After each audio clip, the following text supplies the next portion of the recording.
Fondation Jean Jaurès. Penser pour agir. Bonjour à tous.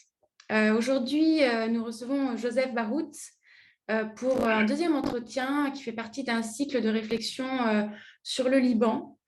Joseph nous fait le plaisir de se connecter à nous depuis Beyrouth pour parler plus précisément de la situation politique et géopolitique dans laquelle se trouve le Liban actuellement et qui fait malheureusement pas mal l'actualité, notamment en France. Simplement pour présenter Joseph Barout rapidement, il est politologue, directeur de l'Institut Issam Fares de l'Université américaine de Beyrouth, dont il est diplômé en économie, auparavant non-resident scholar au Carnegie Endowment à Washington et auparavant également professeur à Sciences Po Paris, consultant au CAPS du ministère des Affaires étrangères français et chargé de mission à l'Académie diplomatique internationale. Et Joseph, tu as également enseigné à l'Université Saint-Joseph de Beyrouth et tu as été chercheur au Centre français d'études et de recherche sur le Moyen-Orient contemporain à Beyrouth également. Une petite introduction pour mettre en place la situation et ce dont on va parler aujourd'hui. On avait précédemment évoqué les causes et les conséquences de la crise économique, du blocage politique au Liban. Et depuis, la situation a pas mal évolué puisque le Premier ministre désigné, Hariri, a jeté l'éponge, comme on dit. Et après plus d'un an de vacances du pouvoir, un gouvernement a été formé autour de Najib Mikati. Et alors que le Liban a fêté les 78 ans de son indépendance, on peut dire à ce jour qu'il s'enfonce dans une situation qui est de plus en plus dramatique à tout point de vue, à tel point que ce fameux Premier ministre Mikati a comparé le Liban à une femme divorcée qui célébrerait son anniversaire de mariage, ce qui a provoqué pas mal de remous, évidemment. Donc, avec toi, Joseph, si tu veux bien, on va aborder d'abord la question gouvernementale, la question politique, pour qu'on comprenne un petit peu dans quel contexte on s'inscrit et dans quel contexte on navigue. Et puisque après quelques mois que le gouvernement a été formé, la situation à la fois interne au pays et externe au pays fait que l'action du cabinet, l'action du gouvernement a été complètement bloquée depuis plus d'un mois. Est-ce que tu peux nous expliquer ce qui se passe autour du juge Bitar et de l'enquête sur l'explosion du port, d'une part, et à l'extérieur du Liban, la crise avec les pays du Golfe qui a été provoquée par une personne qui est actuellement ministre au sein du gouvernement Mikati. Et pourquoi est-ce que tout ça fait que l'action du gouvernement est complètement bloquée actuellement? D'abord, bonjour Anne, merci de cette invitation. Merci à la Fondation Jean Jaurès, c'est toujours un plaisir de vous retrouver tous. Alors la question d'abord, il y a deux niveaux, je suis tenté de prendre deux niveaux. Il y a le niveau immédiat dont vous venez de parler, c'est-à-dire les multiples petites crises qui entachent ou qui en fait empêchent aujourd'hui le fonctionnement normal du gouvernement, et il y a le niveau plus haut, plus élevé, plus lointain, une focale plus large qui en fait explique un peu la multitude et la série en cascade de blocages dans laquelle le pays est depuis pratiquement plus de 2-3 ans. Sur l'immédiat, puisque c'est de ça que vous avez parlé, bien entendu, la formation du gouvernement a été elle-même extrêmement difficile et long, vous l'avez mentionné. En fait, pratiquement, le pays est sans gouvernement fonctionnel depuis ce qu'on appelle ici la révolution du 17 octobre.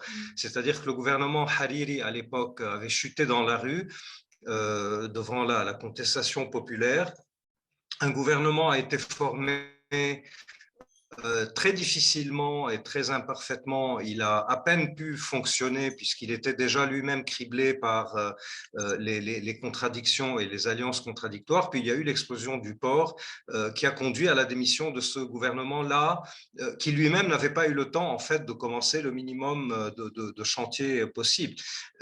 Ensuite, on est rentré dans une très très longue vacance avec, comme vous l'avez dit, le Premier ministre Hariri qui n'a pas formé de gouvernement, et puis le gouvernement Mikati qui se forme en fait un tout petit peu à l'arraché, avec une acceptation du bout des lèvres de la plupart des partis, Orange International, et surtout un chronomètre temps qui commence à, courir très vite, et je crois que c'est de ça qu'il va falloir parler tout à l'heure, qui nous sépare encore des élections législatives à venir et présidentielles à venir.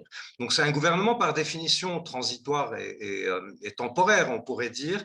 Un gouvernement aussi qui a été fait, comme toujours les derniers temps, mais encore plus, d'alliances contradictoires et très précaires, à tel point que dès le départ, la plupart des analystes, et le Premier ministre lui-même, je pense, savait que ce gouvernement viendrait à rencontrer très vite des mines sur son chemin et des explosifs. Le problème, c'est qu'on ne s'attendait pas à l'explosion aussi vite et on ne s'attendait pas à ce qu'elle vienne de là où elle est venue. D'abord, il y a l'enquête sur le port qui elle-même bloque depuis un moment. Pour de multiples raisons. L'une d'elles, apparemment, évidemment, a à voir avec le fait que beaucoup de partis politiques, de partis IS et de partis IES politiques ne veulent pas voir l'enquête avancer, le Hezbollah au premier chef, mais d'autres aussi. Mais il y a aussi, et c'est là où on retrouve un peu les caractères de temps long et les choses structurelles au Liban qui sont plus importantes que les crises par-ci et par-là, il y a aussi la culture de l'impunité juridique au Liban, dans un pays où pratiquement la lumière n'a jamais été faite sur quoi que ce soit. Donc l'affaire du port n'a rien de plus exceptionnel que d'autres affaires, que ce soit l'assassinat de 15 personnalités politiques après 2005, que ce soit la crise financière. On ne sait toujours rien sur ce qui s'est passé avec l'argent des Libanais, on ne le saura probablement jamais. Le gouverneur de la Banque centrale continue à échapper à toute forme de questions. Et tout comme, si on veut être plus loin et plus lointain et plus philosophique, on n'a jamais fait la lumière et vraiment la vérité sur la guerre civile libanaise, etc., etc. Donc c'est un pays qui vit en fait dans la culture de l'impunité et de la non-vérité, et l'affaire du port ne fait pas exception, même si elle est beaucoup plus tragique, parce qu'elle met en négligence létale, mortelle, criminelle, en fait, qui a conduit à l'effacement pratiquement d'une partie de la ville de Beyrouth. Ça, c'est la première crise. Alors, cette crise, elle a explosé du fait, mais très conjoncturellement, du fait que le Hezbollah a carrément et de façon très officielle, ce qui ne lui semble pas d'habitude, demandé la révocation du juge et pratiquement imposé une sorte de veto sur la convocation et la réunion du Conseil des ministres tant que le juge n'était pas révoqué et que l'enquête n'était pas remise dans le sens que le parti le veut. Ça, c'est la première crise. Ça a donné lieu, évidemment, à un échauffourée sanglant et violent qui aurait pu déraper et qui, Dieu merci, n'a pas dérapé, qui était la fusillade de Ain Reman et Tayoune, qui était un peu une sorte de préfiguration de ce que pourrait être la prochaine guerre civile si les choses allaient dans ce sens-là. Donc, depuis ce jour-là, le gouvernement est pratiquement complètement bloqué. Il est moribond, pratiquement. Vient s'ajouter à cela l'autre événement, mais qui est pour moi une sorte de pantalonnade un peu ridicule et absurde, cette phrase finalement pas très importante d'un ministre de l'information aujourd'hui en exercice, mais une phrase qui est prononcée il y a 8 ou 9 mois, au moment où il était encore animateur de télé-réalité, je ne sais plus sur quelle chaîne arabe. Le Golfe prend ombrage du fait que ce ministre, qui à l'époque n'est pas ministre, je le rappelle, dit la guerre du Yémen est une guerre absurde, ce qui, je pense, est un constat que chacun d'entre nous pourrait faire aussi. Le Golfe prend ombrage, les Saoudiens, les Émiratis, les Bahreïnis et les Koweïtiens retirent leurs ambassadeurs, déclarent un blocus sur le Liban qui ressemble un peu au blocus contre le Qatar. Et depuis, Mikati, qui au fond cherche la moindre brèche pour refaire fonctionner son gouvernement, essaye d'obtenir la démission de ce ministre. Ce ministre, comme toujours au Liban par action-réaction, se retrouve soutenu par le Hezbollah et ses alliés qui imposent en fait le maintien de ce ministre et donc du fait même la tenue des réunions gouvernementales. Oui. Tout ça est très, très confus, c'est des détails intéressants pour les journalistes et les observateurs de l'immédiat, mais je ne crois pas que ça explique au fond l'ampleur de ce qui se passe au Liban. Tout ça, c'est bien joli. Mikati peut demain obtenir la révocation du ministre Kordahi. Le gouvernement, il implosera sur une autre mine dans quelques mois, une mine qu'on prévoit ou qu'on ne prévoit pas. Ce n'est pas là la question.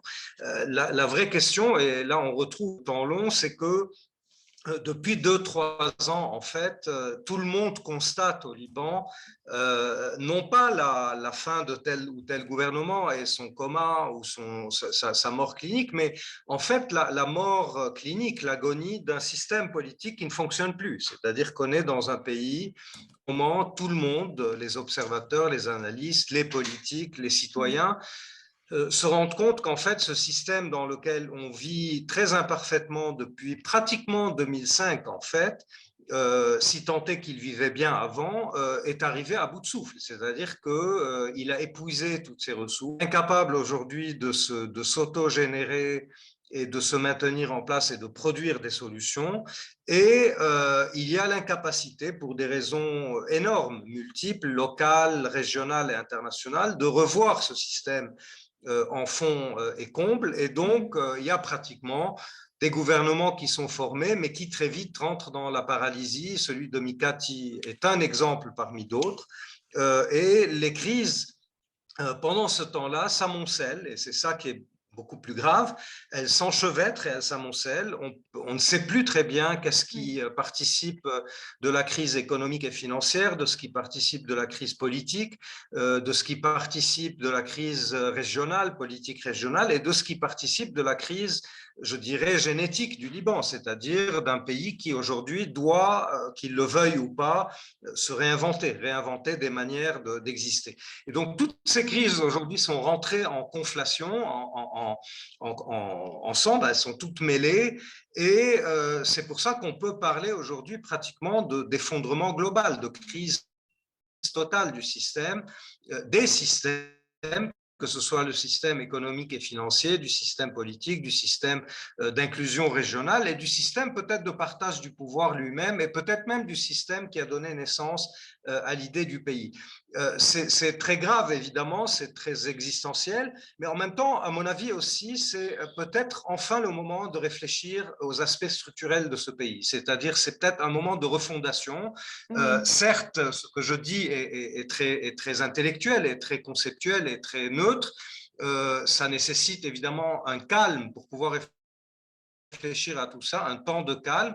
Mais je pense que peut-être pour la première fois, tout le monde au Liban, même si tout le monde ne tire pas les mêmes conclusions, tout le monde constate que le modèle, appelons-le comme ça, avec M majuscule, qu'était le Liban, ne fonctionne plus et ne peut plus fonctionner comme avant. Et c'est maintenant le temps peut-être de commencer à réfléchir à ce qu'il faut faire par la suite, mais évidemment, tout ça peut prendre encore des années et peut passer par des...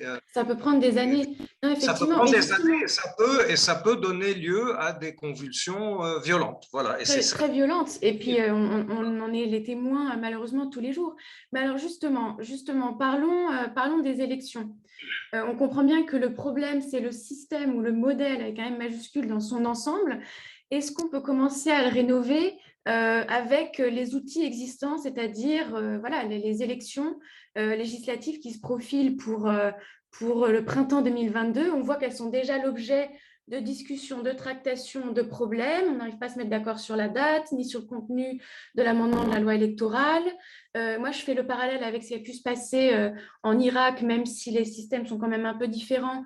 On a vu qu'en Irak, il y a eu une petite percée des mouvements issus de ce qu'on a appelé Tishrin, c'est-à-dire le mouvement de contestation justement d'octobre 2019. Est-ce que tu peux faire des parallèles avec ce qui pourrait se passer au Liban et au regard de ce qui s'est passé très récemment, notamment la défaite des partis issus de la Thawra, donc de la révolution, notamment au barreau de Beyrouth, très récemment? Est-ce que selon toi, ça n'augure pas d'une situation qui ne pourra pas être rénovée, renversée par ce mécanisme démocratique, ou est-ce qu'au contraire, est-ce qu'il faut persévérer dans cette logique démocratique pour changer le modèle? Bon, moi je reviens au départ de la question, c'est-à-dire est-ce que la réforme du système électoral est essentielle ou non. Évidemment qu'elle est essentielle, je crois qu'il n'y a aucun débat là-dessus, mais la question n'est pas là, encore une fois. La question, comme dans toutes les transitions politiques, parce que le pays est dans une situation de transition, une élection et un système électoral et un scrutin, etc., n'a jamais résolu un problème structurel dans aucun pays. Ça, c'est une sorte d'illusion je dirais, qu'adorent les Occidentaux avec des injonctions démocratiques rapides, etc., ou bien les médiateurs onusiens qui, lorsqu'ils font face à une crise, disent « organisons des élections sous observation internationale et on verra qui gagne ». La question, c'est que la plupart du temps, dans ces situations, les élections ne font qu'exacerber la crise parce qu'elles antagonisent les clivages, elles approfondissent les clivages, etc. Moi, je pense qu'aujourd'hui, les élections, évidemment, elles doivent avoir lieu et elles vont avoir lieu, mais je pense que se focaliser sur leur occurrence et sur leurs résultats, lire la faiblesse de telle ou telle force et la force de telle ou telle force à travers ces élections serait un exercice qui amusera certains d'entre nos collègues, mais qui au fond ne mène à rien. Parce que ce n'est pas là qu'aujourd'hui ça se joue. Aujourd'hui, ce qui se joue, c'est comme dans toute transition. C'est le cas au Soudan ou ailleurs. Moi, je ne crois pas que c'est la bonne métaphore et la métaphore irakienne. C'est plutôt ailleurs qu'il faut regarder. Il faut aujourd'hui refonder le système avant d'aller vers des élections. Les élections, qu'elles se tiennent sous la meilleure loi possible à l'ombre de ce système politique, ne vont rien changer. Tu as donné l'exemple des élections de l'ordre des avocats, on peut prendre d'autres élections étudiantines ou autres. La question n'est pas là, ce n'est pas une question de feuilles dans l'urne, etc. Aujourd'hui, il s'agit de reformuler l'équation politique d'un pays. Et les élections ne seront que le révélateur de cela une fois que ce sera fait.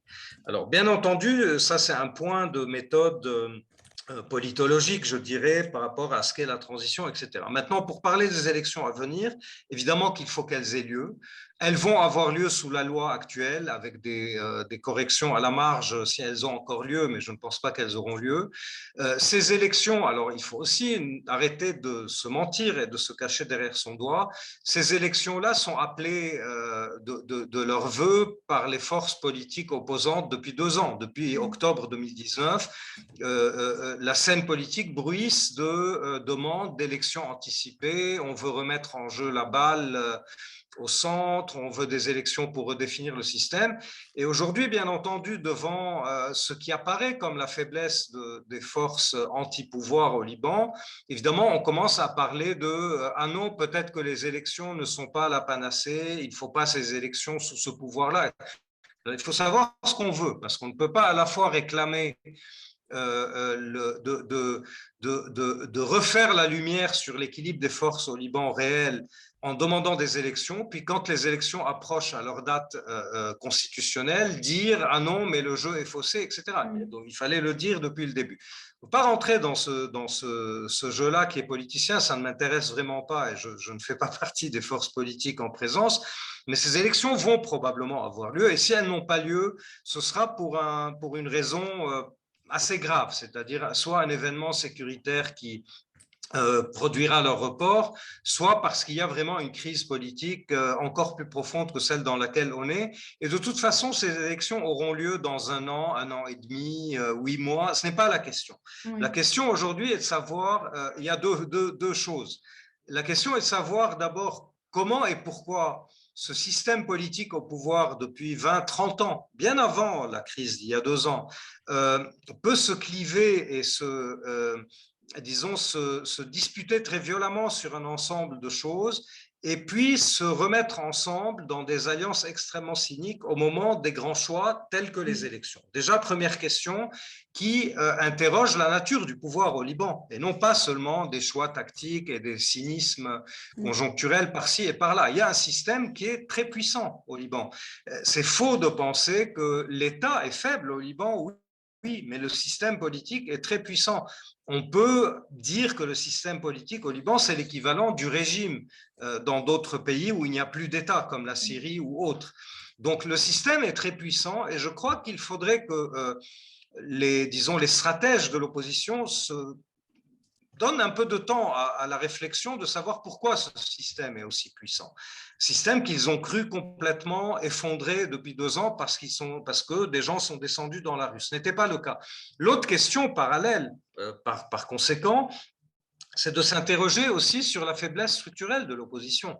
C'est bien gentil de se cacher derrière des alibis de oui, il y a eu le Covid, on n'a pas eu le temps de s'organiser, il y a des problèmes d'ego, etc. Mais il y a aussi un problème structurel.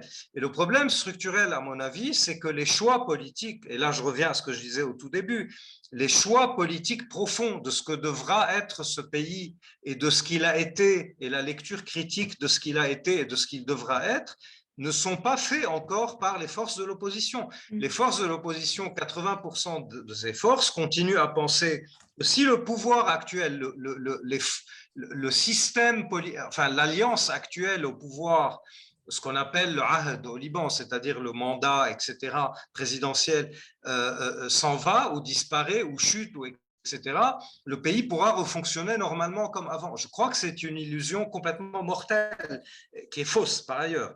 Donc, il y a aussi la nécessité pour les forces de l'opposition de réfléchir calmement à la nature de la crise et sa profondeur, et de réfléchir à ce qu'elles veulent vraiment pour les 50, 100 ans à venir. C'est dans ce sens que ce que dit peut-être le président Macron, qui était politiquement peut-être un peu précipité, peut-être faux, mais philosophiquement est vrai. Oui, il est temps de refonder un système politique au Liban. Mais dire ça ne veut pas dire qu'on peut le faire demain. Donc nous sommes face à une double crise, en fait. On n'est pas dans une crise classique où il y a un pouvoir face à la rue, une société face à l'État. On est dans un système, dans une crise où il y a cette configuration de société face à l'État.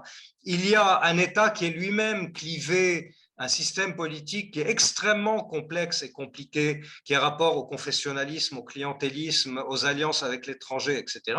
Et il y a la crise sociale et sociétale, pas la crise sociale au sens économique parce qu'elle existe, mais la crise sociétale d'une société qui elle-même ne sait pas ce qu'elle veut.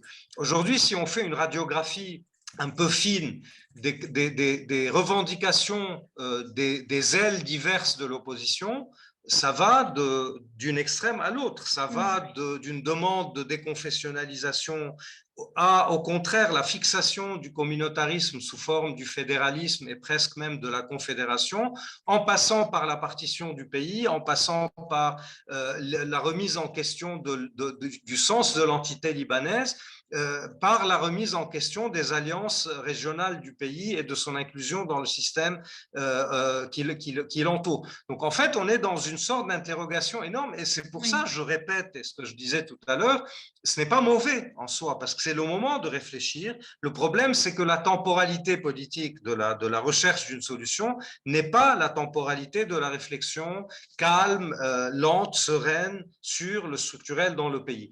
Les élections, c'est des élections dans 8 mois. Il faut les gagner ou les perdre. Ça, c'est l'affaire des forces politiques. Mais gagner ou perdre des élections ne répondra pas à la question philosophique et existentielle de ce qu'était ce pays, pourquoi il n'a pas fonctionné et ce qu'il s'agit d'en faire. Une élection ne résoudra pas cette question.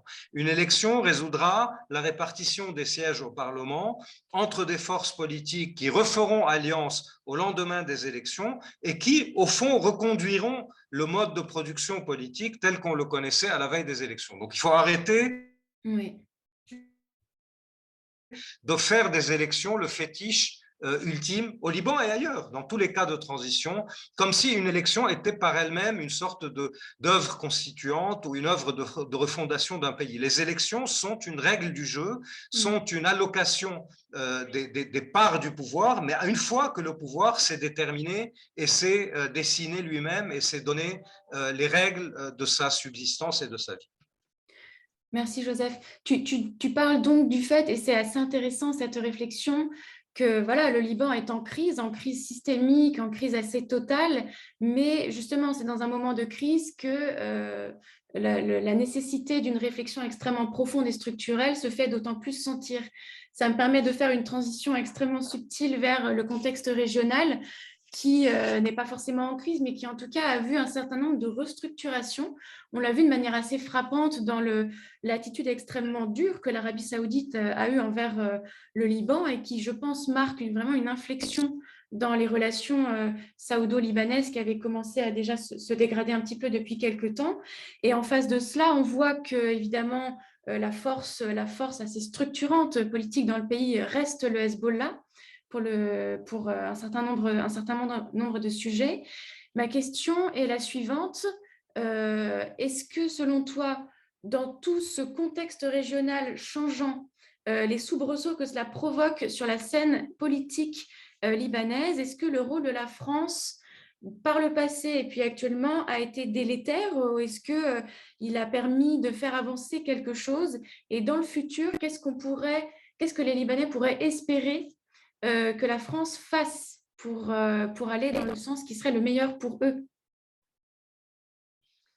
Bon, il y a deux choses là. Il y a d'abord la question du complexe régional et de ce qui est en train de se passer. Alors, effectivement, on est aussi, c'est ce qui rend les choses difficiles par rapport à la crise libanaise, on est aussi dans un moment de très grande volatilité du système régional, qui est parallèle à la volatilité du système libanais.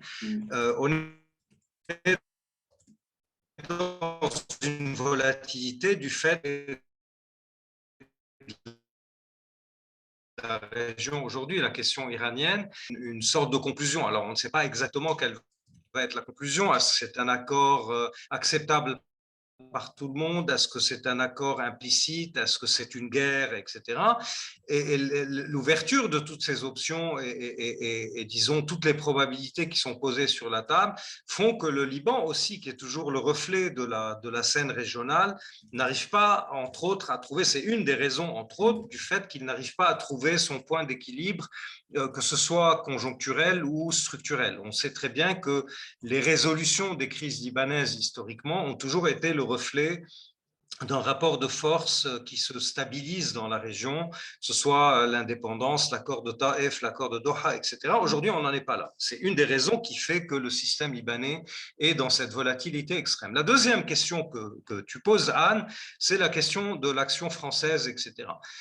Alors, le terme délétère, évidemment, il est un peu fort, il est peut-être même injuste. Ce que la France a fait, c'est très simplement, je dirais même bêtement, la chose suivante, c'est de dire, et je pense que ça part d'une bonne volonté, même si derrière, il y a peut-être des ambitions, je parle du président Macron, qui sont peut-être un peu démesurées, mais c'est de bonne guerre, à la limite, il a le droit, c'est quand même un homme politique d'envergure, mais ça part d'une bonne volonté, et quelle est la logique, au fond, pour ne pas faire de jugement de valeur? Mais la logique stratégique, c'est quoi? C'est de dire justement, le pays est entrer en situation de pratiquement de mort clinique et de refondation dans une situation extrêmement volatile à laquelle il n'y a pas de réponse immédiate tout de suite. La région qui aurait pu aider à la résolution du problème est elle-même dans une volatilité très forte et probablement ne va pas trouver son point d'équilibre avant un moment. Entre-temps, il s'agit, et c'est, je crois, à mon avis, à mon humble avis, de bonne guerre et de bonne foi, il s'agit d'empêcher la mort totale de la société libanaise. C'est-à-dire que le système ne fonctionne plus, il faut simplement faire en sorte que les Libanais puissent continuer à vivre, à avoir de l'électricité, à résoudre leurs problèmes bancaires, à faire marcher leurs générateurs, à s'éduquer, à se soigner plus ou moins décemment. Et pour ce faire, oui, cyniquement, je paraphrase le président français, il faut que le système jusque-là en exercice continue à rendre le minimum de services possible. Ça ne veut pas dire qu'il a restauré le système. Évidemment que peut-être involontairement, en ayant fait cela, il a redonné du souffle au système politique. L'accusation aurait été légitime et acceptable si en face il y avait quelque chose. Le problème, c'est qu'il l'a dit lui-même, et ça a été très mal pris par les Libanais, et je les comprends, parce qu'il y avait quelque chose de l'ordre de la cruauté lorsque le président français dit « ce n'est pas moi qui ai élu ces gens-là, c'est vous ».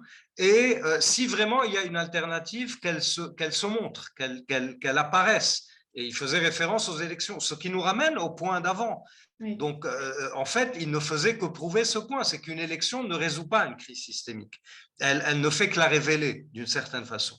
Et donc, quelque part, au fond, oui, le président Macron et l'initiative française, peut-être de bonne foi, est parti sur l'idée qu'il faut maintenir vaille que vaille un souffle de vie dans le pays. En faisant cela, ça, évidemment, ça redonne du souffle au système politique que les Libanais ne veulent plus, mais en même temps, elle part d'un constat qui est cruel mais réel, c'est qu'il n'y a rien d'autre en face, ou en tout cas, pour arriver à quelque chose d'autre, il faut faire le chemin dont je parlais tout à l'heure, c'est-à-dire la réflexion de fond. D'où l'autre contradiction dans l'initiative Macron, mais qui a disparu assez vite, c'est que le président Macron a dit en même temps, et je sais que le en même temps fait partie du logiciel macronien, il a dit le jour même à la résidence des Pins, il faut restaurer ce gouvernement parce que c'est le seul valable, mais en même temps, il faut refonder un pacte politique. Donc, il n'était pas dans la restauration totale, mais probablement, et comme souvent avec le président Macron sur beaucoup de dossiers, que ce soit des dossiers français ou des dossiers régionaux, il y a un mélange de, je dirais, de fougue, de rapidité dans la lecture, dû peut-être à l'intelligence du personnage, et peut-être de volontarisme excessif qui fait fi des contraintes structurelles et systémiques dans les crises auxquelles il est souvent confronté. On l'a vu en Libye, on le voit en Syrie, on le voit avec les gilets jaunes, on le voit à l'intérieur avec la crise du Covid, etc. C'est le macronisme. On ne va pas maintenant faire une leçon sur le macronisme ou une discussion sur le macronisme.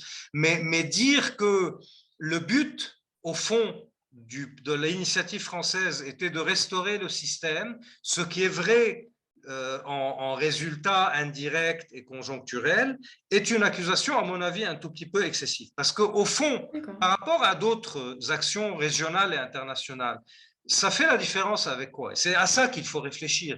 Il ne faut pas prendre l'initiative française en tant que telle. Il faut la comparer à ce que d'autres font au Liban. L'approche américaine, jusqu'à très dernièrement, était de dire « nous jouons l'effondrement total du pays » parce que ça fait partie pour nous de la stratégie anti-iranienne dans la région de pression maximale sur l'Iran. Le Liban, parce qu'il est sous la coupe du Hezbollah, est une case importante de l'échiquier iranien. Effondrer le Liban revient à effondrer le Hezbollah avec lui, revient à affaiblir l'Iran et donc améliore le rapport de force dans la négociation avec l'Iran. La France dit non. C'est un jeu qui est d'abord qui ne va mener nulle part et on le sait, mais qui en plus sacrifie le Liban comme étant l'otage de la crise régionale. Et au lieu de libérer l'otage, en fait, on le tue pour enlever disons, l'objet de la négociation entre le preneur d'otages et son supposé libérateur. Donc déjà, il y a quelque chose qu'il faut rappeler. La France ne prend pas cette position américaine maximale et je pense que c'est une bonne chose pour les Libanais. Je ne parle pas du système politique. L'autre chose, l'autre acteur qui est l'acteur golfien arabe, saoudien, émirati, etc., c'est de dire oui, peut-être que nous sommes un peu comme les Américains, mais on va même encore plus loin. Le Liban, pour nous, n'existe plus. On lui tourne le dos, et ça a été la crise récente suite aux propos du ministre. La position golfienne, saoudienne, en tout cas, a été exprimée mot à mot par le ministre des Affaires étrangères, Faisal Ben Farhan, qui dit « Le Liban ne fait plus partie de nos intérêts, on s'en fout, on ne veut même pas savoir ce qui se passe au Liban. » Bon, très bien, face à ça, et face à une politique américaine telle que je l'ai décrite, que la France vient de dire, nous, c'est un pays qui continue encore à nous importer, à nous intéresser, pour des raisons peut-être partiellement d'intérêt. Oui, parce que les États font leurs intérêts. Oui, la France est intéressée par la reconstruction du port. Oui, la France a des intérêts dans la téléphonie mobile. Oui, la France a des intérêts dans le secteur électrique au Liban. Peut-être, mais la France a aussi intérêt parce que peut-être il y a une sorte de romantisme français qui fait que le Liban est encore le dernier endroit où la France au Levant a un rôle, etc.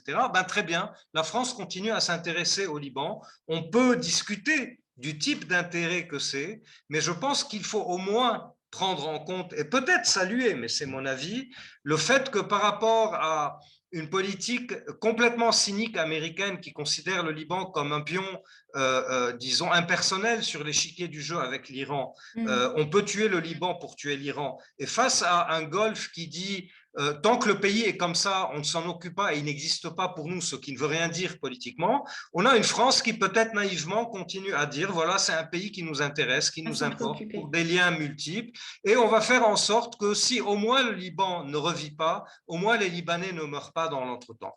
Moi, personnellement, même si je sais que tout cela a conduit à la recomposition d'un système complètement moribond et mort et inacceptable, je pense qu'il y a quelque chose de bon à prendre, qui est le fait que la France continue encore à injecter un peu d'aide dans ce pays et à continuer à s'intéresser à sa vie politique, sociale, culturelle, économique, etc., etc., avec toutes les imperfections qu'il y a et qui sont, je le redis encore, propre au jeu des nations et peut-être plus particulièrement propre à l'emmême-tentisme macronien qu'on commence à connaître maintenant et avec lequel il va falloir composer puisque probablement il est là pour rester, mais c'est une autre discussion. Certainement, c'est une autre discussion.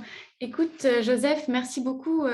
C'était très intéressant de finir sur cette note, d'autant que comme tu sais que nous, en France, on va rentrer dans une phase électorale aussi, et donc ces questions ne sont peut-être pas centrales dans le débat, mais en tout cas, nous, on considère qu'elles sont quand même importantes. Donc, merci beaucoup. En même temps est central. Et le en même temps est absolument central.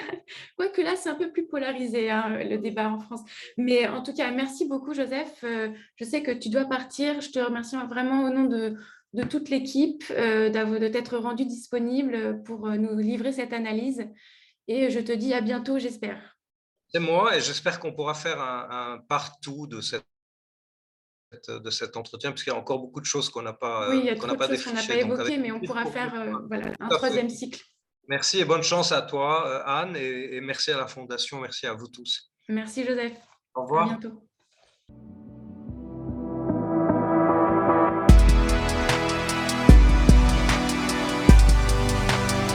Fondation Jean Jaurès. Penser pour agir.